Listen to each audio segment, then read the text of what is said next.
Example number 5 is take the radius the radius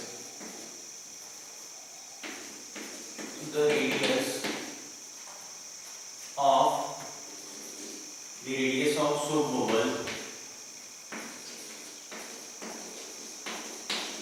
The radius of soap bubble increases at the rate of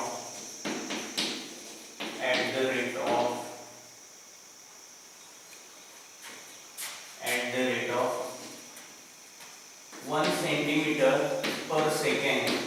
1 centimeter per second. Find the rate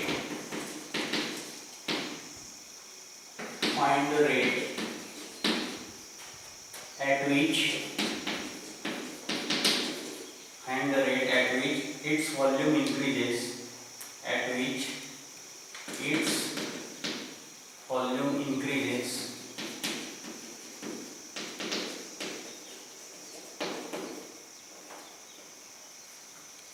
When radius is 4 centimeter.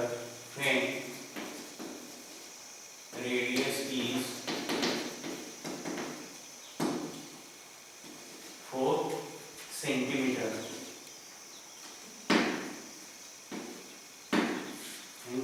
is 4 centimeter. तर बघा काय दिला problem. तर हा वर problem आहे. Radius of soap bubble. मग soap bubble कसा असतो रे? बरोबर ना. It has surface area. बरोबर ना. हा सोप बबल आहे म्हणजे स्फियर शेप्ड आहे. अरे सोप बबल काय केलंय? Soap bubble increases.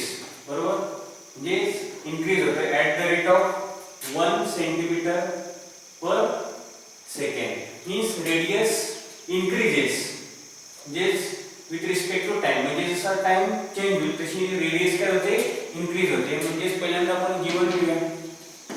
म्हणजे काय दिलंय?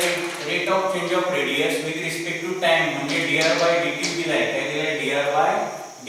Radius changes with respect to time which is 1 centimeter per second. Solution. नंतर काय म्हणले? Find the rate at which its volume increases. म्हणजेच volume with respect to time काढायचं आपल्याला. म्हणजेच what is dv/dt rate of change of volume with respect to time. बरोबर. When radius is 4 centimeter means we have to find rate of change of volume with respect to time when radius is 4. So we know that volume दिलाय ना. आता volume find करायचं आपल्याला. Volume of sphere आपल्याला माहित पाहिजे. आणि की सोप बबल म्हणजे स्फियर शेप्ड आहे लक्षात ठेवा. तसंच तो सोप बबल स्फियर शेप्ड. मग we know that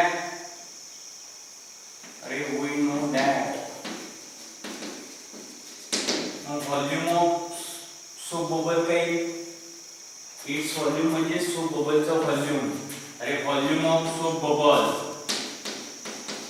volume of soap bubble bracket मध्ये काय म्हणूया? Sphere.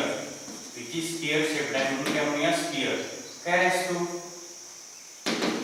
Volume of sphere is 4/3 pi r cube. म्हणजेच काही व्हॉल्यूम v घेऊया. v is 4/3 pi r cube. त्याला मी इक्वेशन नंबर 1. बरोबर. आणि लेट r be the मग कन्सिडरेशन पण लिहूया इथे बघा. Let r be the radius of soap bubble. Radius of soap bubble at time t. At time t. R be the radius and v be the r be the radius and v be the r आपण असंच लिहूया. बरोबर.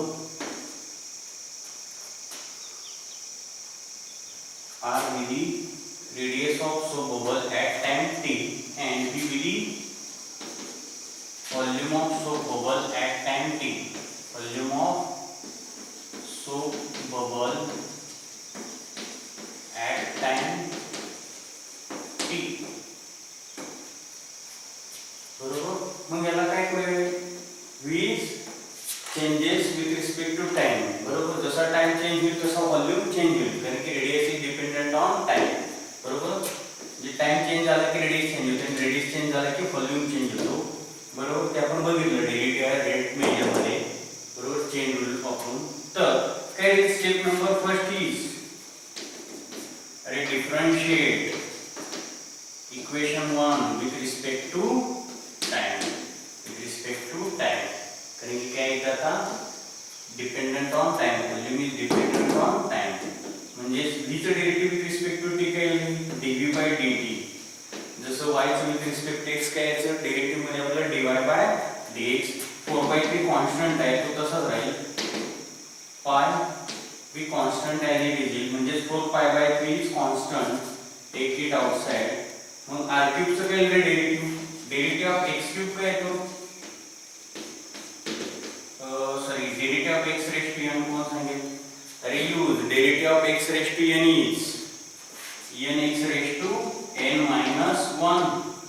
nx raise to n minus 1. बरोबर. म्हणजे इथं काय येईल derivative of r³ is 3r². बरोबर. पण विथ रिस्पेक्ट टू t करतोय ना, म्हणून परत r चं derivative with respect to t dr/dt. r चं परत with respect to t dr/dt, because r with the radius of soap bubble at time t. म्हणजे जसा टाइम चेंज होईल तशी रेडियस चेंज होईल. आता म्हणजेच काय राहिलं इथं बघा बरं, 3 3 gate cancelled.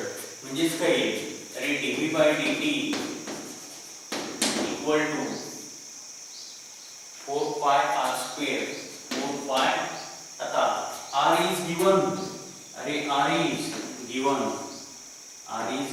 which is 4 centimetre. Unit is centimetre.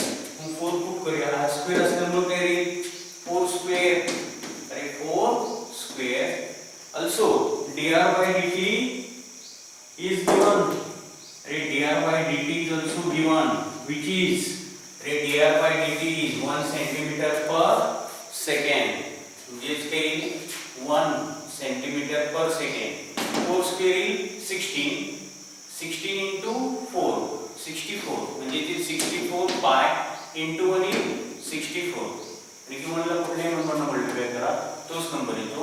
म्हणजे हा काय मिळाला dv/dt 64 पाय मीन्स व्हॉल्यूम आहे. म्हणजे व्हॉल्यूम इज मेजर्ड इन, आता युनिट काय दिले सेंटीमीटर, म्हणजे ती centimetre cube per time is measured in second. Centimetre cube per second means we can say that the rate at which volume of soap bubble increases is the rate at which volume of soap bubble increases. Volume of soap bubble increases is 64 by centimeter cube per second. तर समजलं का रे सर्वांना. एक शेवटी आपण